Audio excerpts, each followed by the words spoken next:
All right, I'm back. This is part 2 of the chapter 5 teacher notes. So now we just talked about how to write a balanced nuclear equation. And now we're on to section 5.3, which is radiation measurement. So this unit talks a lot about how radiation is measured.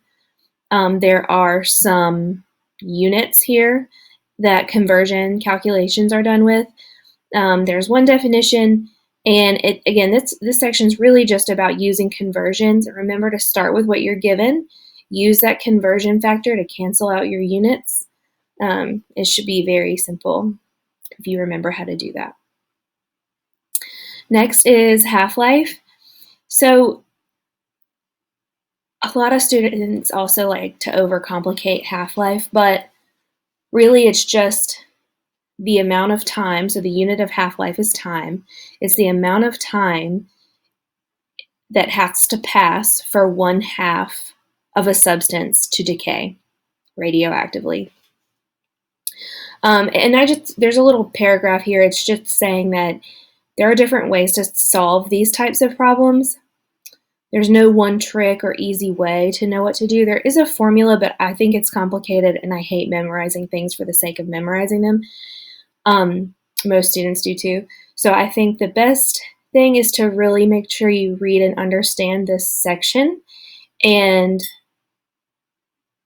just do your best to figure it out. If you need help with any of those problems, please let me know. Send me an email. I will help you. They're not going to get any more complicated than what you see in the book. There's another section, medical applications. It is super interesting. We probably all know someone who's had a PET scan or a CT scan or an MRI, or you might have even had some of those things. And it explains how all of those work. So it's really interesting. None of the homework or quiz questions come from it. So I don't want to waste your time. That's very valuable. All right. The last section is nuclear fission and fusion. The way I remember the difference between these two is fusion sounds like fuse, right? Fuse is the base word. And that means combining, putting two things together.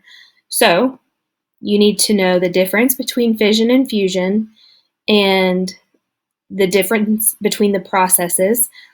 You need to understand the process of a chain reaction, which is in figure 5.7 in your textbook. And here's a little diagram for that here as well. All right, I hope this is helpful. Please let me know if you have any questions or if you need extra help. Just send me an email and I will be happy to help you. All right, see you next time.